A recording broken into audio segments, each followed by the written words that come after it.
அதிர்ஷ்டம் தரும் யோகம் சேனலை சப்ஸ்கிரைப் பண்ணுங்க. அப்படியே பக்கத்துல உள்ள பெல் ஐகானை கிளிக் பண்ணுங்க. வணக்கம். அதிர்ஷ்டம் தரும் யோகம் அன்பர்களுக்கு அன்பு சார்ந்த வணக்கம். நம்ம இந்த தொகுப்பில் புத்தாண்டு பலனை பற்றி பேசிக்கொண்டு வருகின்றோம். இப்போ பார்க்க போகிற தொகுப்பு என்னென்னா, கும்பராசிக்காரர்களுக்கு இந்த புத்தம் புதிய ஆண்டு உங்களுக்கு எப்படிங்கிறத கொஞ்சம் சுருக்கமாக பார்ப்போமே. 1/1/2024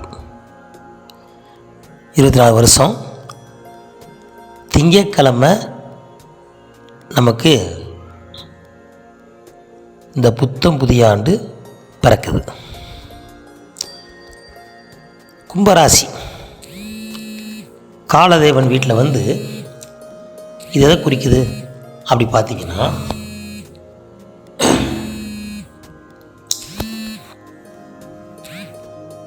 இது 11 இடத்தை குறிக்கும். 11ங்கிறது என்ன காரணம்னா லாபஸ்தானம் சொல்லுவாங்க. எப்பயுமே லக்கணத்துலேருந்து 11 லாபஸ்தானம். இது இயற்கையாகவே இது ஒரு லாபமான வீடு தான். ஆனால் அந்த லாபம் எப்போ கிடைக்குங்கிறது தான் ஒரு சூட்சமான ரகசியம். ஏன்னா கும்பராசிக்காரங்களுக்கு வந்து சனியோட வீடு, அவருக்கு மூலத்திரிகோணம் கொண்ட வீடு. முதல் வீடு மகர வீடு, ரெண்டாவது வீடு கும்ப வீடு. இந்த வீட்டில் இருந்து அவர் ஆட்சி பண்ணுறார். இந்த வீட்டில் அவிட்ட நட்சத்திரம், சதய நட்சத்திரம், புரட்டாய் நட்சத்திரம், இந்த 3 நட்சத்திரமும் இதுக்குள்ளே இருக்கும். இந்த நட்சத்திரத்தில் பிறந்தவங்களுக்கு பொதுவான பலன் எப்படின்னா, உதாரணத்துக்கு அவிட்டத்தில் பிறந்தக்கே வச்சுக்கிறோம். அவிட்டத்தில் பிறந்தவங்களுக்கு வந்து செவ்வாய் திசையில் பிறந்திருப்பீங்க. செவ்வாய் மகாதசையில் பிறந்து ராகு, அப்புறம் குரு, அப்புறம் சனி தசை. பெரும்பாலும் நம்ம இந்த நடுத்தர வயது உள்ளவங்க, ஒரு 40 வயசுக்குள்ளவங்களாம் சனி தசை ஓடிக்கிட்டு இருக்கும் உங்களுக்கு. இதே சதய நட்சத்திரத்தில் பிறந்திருக்கீங்க அப்படின்னா ராகு திசையில் பிறந்திருப்பீங்க. ராகு முடிஞ்சு குரு முடிஞ்சு அதுக்கு சனி முடிஞ்சு புதன் தசையில் ரன்னிங்கில் இருப்பீங்க. அடுத்து புரட்டாய் நட்சத்திரம், அது வந்து குரு மகாதசை. குரு தசையில் பிறந்து அப்புறம் சனி தசை ஓடி புதன் தசை, கேது அண்டு சுக்கிரன் இதாக ஓடிக்கிட்டு இருக்கும். இப்படிப்பட்ட திசை விடுதுகளில் உங்கள் சாரநாதன் எப்படி இருக்காங்க அதுக்கு மாதிரி பலன் கூடும் குறையும் ஒழிய மொத்தத்தில் இந்த கும்பராசியில் பிறந்தவங்களுக்கு லாபம் நோக்கம் உள்ளவர்கள். நீங்கள் எந்த தொழில் துறைந்தாலும் ஒரு லாபம் இருக்கா அப்படின்னா தான் இறங்குவீங்க, இல்லைன்னா அது வெளியில் வந்துடுவீங்க. அப்படிப்பட்ட வீடு தான் இந்த கும்பராசி வீடு. அப்போ எதிர்பார்த்து அதில் சில இடங்களில் ஏமாற்றமும் இருக்கும், சில இடத்துல லாபமும் இருக்கும். இதை எதிர்பாராமல் யாரும் கிடையாது.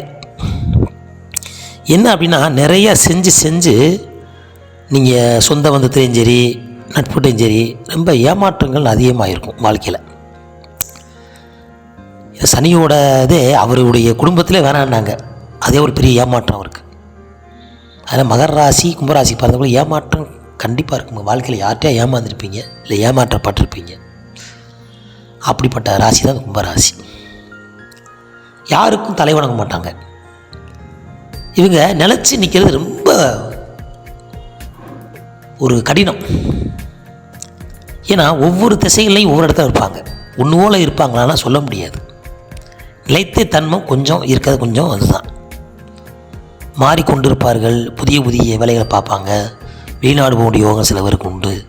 அப்படிங்கிற வாழ்க்கையில் எல்லாமே நீங்கள் நன்கு தெரிந்து கடைசியில் சொல்லுவாங்க, ஒரு 60 வயசுக்கு மேலே தான் உங்களுக்கு ஞான பலமாயிருவீங்க.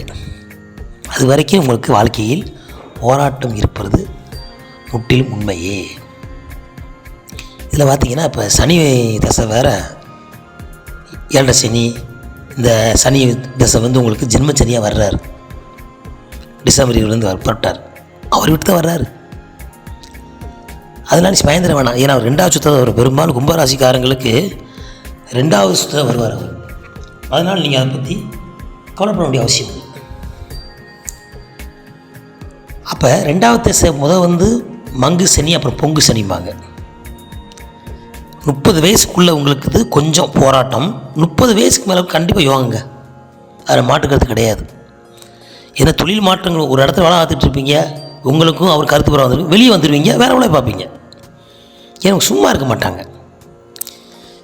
ஏன்னா இவங்க வந்து கை ஏதாவது செலவழிச்சுக்கிட்டே இருக்கணும்.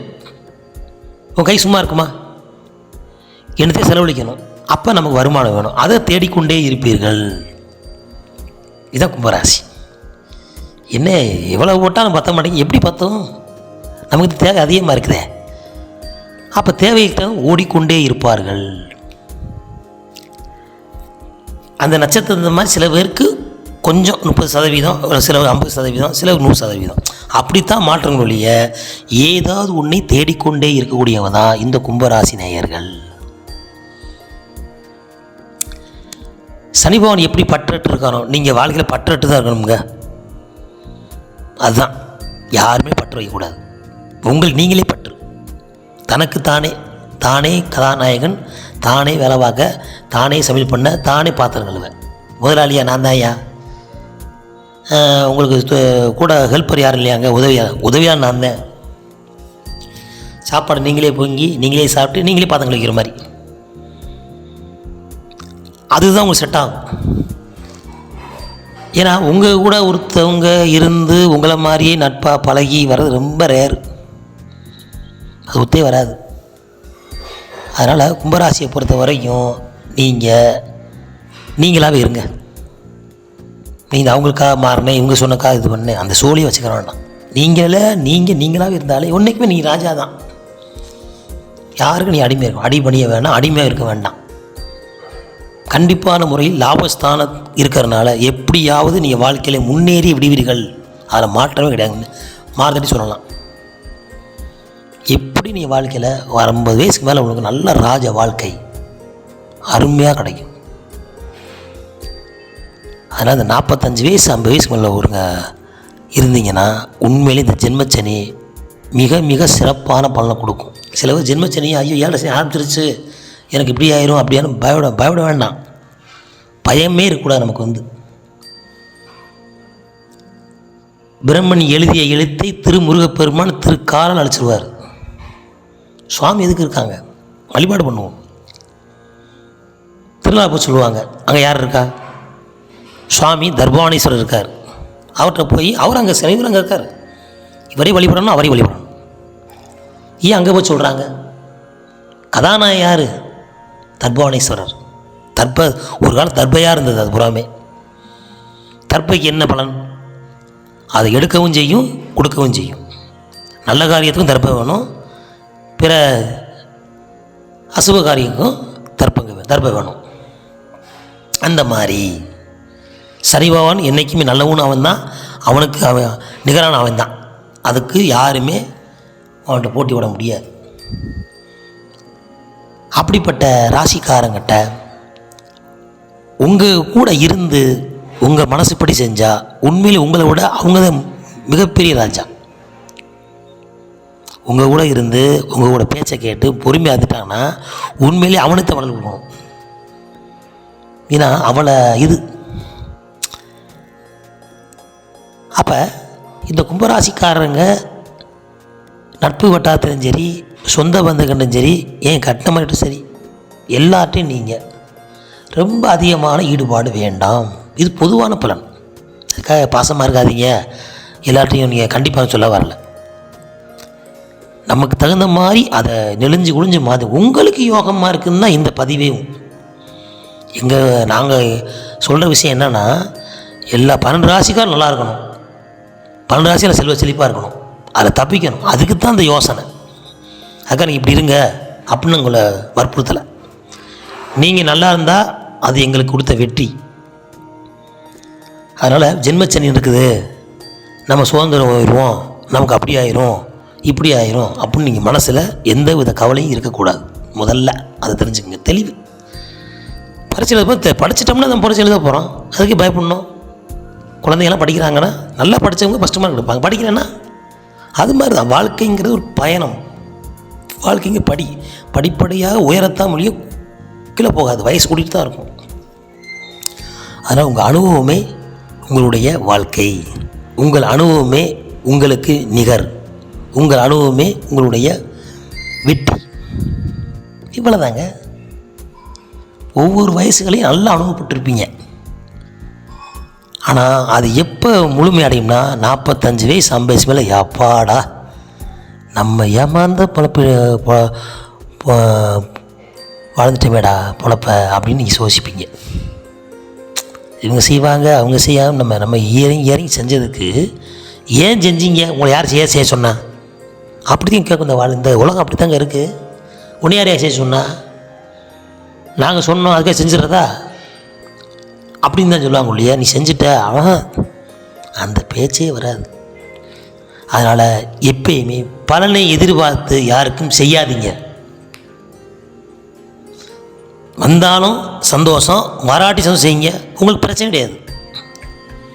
உங்களுடைய வாழ்க்கை, உங்களுடைய தொழில், உங்களுடைய கர்ம வினைகள் நீங்கள் அணுகி பிறந்திருக்கீங்க. அதுக்கு அவங்களும் செய்யணும் அன்றைக்கி அவசியமே இல்லை. ஏன்னா லாபஸ்தானத்தை பிறந்திருக்கீங்க, எப்படி நீ லாபம் அடைஞ்சே தருவீங்க. கஷ்டப்பட்டுக்கிட்டு கும்பராசிக்காரர்கள்லாம் மிகப்பெரிய ஆண்டு இந்த 2024 8ஆம் நம்பர் சனியோட நம்பர். கண்டிப்பான முறையிலே சங்கடத்தை எல்லாம் நீக்கி சந்தோஷமான வாழ்க்கையை கொடுக்கத்தான் வர்றாரு ஜென்மச்சனியாக. அப்போ உறவு விஷயத்தில் டோன்ட் கேர், போயிட்டே இரு, தேவையில்லை. உணவு விஷயத்துலேயே ரொம்ப கட்டுப்பாடு. எனக்கு என்ன உணவு ரொம்ப முக்கியம். உணவு விஷயத்தில் நம்ம கண்டுகளில் இந்த குப்பை தொட்டி மாதிரி 24 அரைச்சிக்கிட்டே இருப்பாங்க. இப்படிலாம் செய்யக்கூடாது. தேவையான அளவான சாப்பாடு. நீங்கள் எந்த அளவுக்கு உணவு குறைக்க சொல்லுவாங்க. உணவு ரொம்ப கம்மியாக சாப்பிட்டா நம்ம உடம்புக்கு நல்லது, ஆயில் நல்லதான். 3 நேரம் சாப்பிட்றவங்க போகியம் போகத்தில் இருக்காங்கல்ல, அவங்களுக்கு 3 முறை சாப்பிட்ணுமா.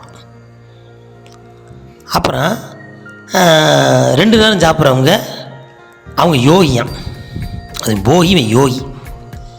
1 நேரம் சாப்பிட்றவன் ஞானி. இப்போ நீங்கள் போகியாக இருக்கீங்களா, யோகியாக இருக்கீங்களா, ஞானியாக இருக்க, நீங்களே உங்களுக்குள்ள கேட்டுக்கோங்க. நான் சொல்கிற புரியும்னு நினைக்கிறேன். போகமாக இருக்கிறவங்க நல்லா 3 நேரம் சாப்பிடுங்க, தப்பு இல்லை. போகத்தை விட்டு வெளியே வரவங்க 2 நேரம் சாப்பிடுங்க. எதுவுமே இல்லை செஞ்சு நான் தனியாக தான் இருக்கேன். ஏன் 1 நேரம் சாப்பிட்டா போதும். ஏன்னா உங்கள் ஆயில் அதிகம், ஆயில் காரகம் தான் உங்களுடைய கதாநாயகன். யார்? சனி பகவான். சனி பகவான் நல்லா இருந்தால் தான் அவன் ஆயிலை கொடுப்பான். எல்லா வசதியும் நினையா செய்ய 2 கோடி ரூபா அவன்கிட்ட இருக்குது. உன் பசி ஆத்திரமா 2 இட்லி பசி ஆத்திரம். அந்த இடத்துல 2 கோடி தேவைப்படும், 2 இட்லி தான் தேவைப்படும். அவன் தான் சனி பகவான். புரியுதா உங்களுக்கு? அதனால் நீங்கள் எதை பற்றி கவலைப்படாதீங்க. அவங்க சொன்னாங்க இவங்க சொன்னாங்க பயமுறுத்துகிற ஜோலியே இருக்கக்கூடாது நமக்கு. உங்களுக்கு நிகர் நீங்கள் தாங்க. உங்களுக்கு யார் சப்போர்ட்டும் தேவையில்லை. நீங்கள் தனி மரம். உங்களுக்கு உங்களோட வந்து நிற்கத்தான் அடுப்பாங்க இல்லையா. உங்களுக்கு யாரும் குடம் பிடிக்க போகிறது கிடையாது. நீங்கள் உட பிடிச்சா வந்து நிற்கிறாங்க. கும்பராசிக்காரங்க எப்பயுமே அதுதான் நீங்கள் கும்பாபிஷேகம்னு அந்த கோபுரத்தில் கும்பம் இருக்கும், அவங்க தான் நீங்கள். அது வெயிலில் காஞ்சி நிழலாக இருப்பீங்க. ஒரு நாளைக்கு பேர் வைக்கிறதுக்கு 12 வருஷத்துக்கு அப்படியே காஞ்சி கிடக்கும். என்றைக்காவது கோயில் கும்பாபிஷேகம் அன்னைக்கு போட்டிங்கன்னா கோபுரத்தில் அன்னைக்கு எல்லாரும் தண்ணியை மேலே ஊற்றுங்க அப்படி சொல்லுவாங்க. மற்ற நாள் பாருங்கள் அந்த கோபுரத்துக்கு யாரும் கண்டுக்க மாட்டாங்க. உள்ள மூலஸ்தானத்துக்கு தான் எல்லா வழியும் நடக்கும். அப்படி தான் இருக்குது இன்றைக்கும். அப்படி தான் வாழ்க்கை நமக்கு கும்பலில் பார்த்து இருக்கும். அதனால் இதில் சூட்சும ரகசியம் சொல்கிறேன் நான். ஏன்னா வழிபாட சொல்லி நினைக்கக்கூடாது. சூட்சும ரகசியம் தான். கோபுரத்தில் தூக்கி வச்ச அவன் தான், கோபுரத்தில் கீழே தள்ளிட்டு அவன் தான். இனத்துக்கு கோபுரத்துக்கு உட்காருவானே, கீழே இறங்குவானே, ஒன்றும் தேவை. நானாகவே இருக்கேங்க போயா. அப்போ நீங்கள் பாட்டுக்குறீங்க. ஏன்னா இந்த உலகம் போய் எல்லாமே போய் நம்ம வாழ்கிற வாழ்க்கை மெய் தான். என்ன சார் நம்ம தான் தீர்மானம் பண்ணிக்கணும் சாப்பாடை. நம்ம வாழ்க்கை நம்ம தான் தீர்மானம் பண்ணணும், அவன் தீர்மானம் பண்ணக்கூடாது. உங்கள் ராசியை பொறுத்த வரைக்கும் கேட்டுக்கங்க. நிச்சயமாக இந்த 2024 கற்றுக்கொள்ள பிறக்கிறது. நல்ல அனுபவத்தை கற்றுருப்பீங்க. அதுக்குண்டான பலனை இந்த ஆள் அனுபவிப்பீங்க. இது ஒரு யோசனை தான். இப்படிலாம் இருக்கியா, பார்த்துக்கியா, ஏயா நீ போட்டுக்கிட்டு புண்ணாக்கிட்டு இருக்கீங்க, பிரச்சனை கிடையாதுயா. யாருக்கு தலைமை அவசியம் இல்லை. நானே ராஜா, நானே மந்திரி, நானே காவலாளி அப்படின்னு நீங்கள் வாழ்க்கையை நோட்டுங்க. இந்த 2024 உங்களுக்கு மிக அதிகமான நன்மைகளையும் அதிகமான சொத்து சேர்க்கையையும் அதிகமாக நற்பலப்பனையும் உங்களுக்காக தருவார். அதில் எந்த மாற்று கருத்தும் கிடையாது.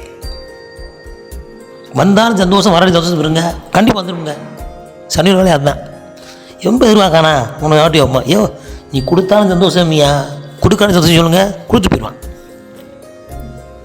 எதிர்பார்த்ததை விட எதிர்பார்க்காமல் இருக்கிறதே இந்த ஆண்டில் மிகப்பெரிய வெற்றியாக இருக்கும் என்று கூறி அடுத்த தொகுப்பில் மிக சிறப்பாக சந்திக்கிறோம். அனைவருக்கும், நமது கும்பராசி அனைவருக்கும் மீண்டும் ஒரு முறை ஆங்கில புத்தாண்டு நல்வாழ்த்துக்கள்.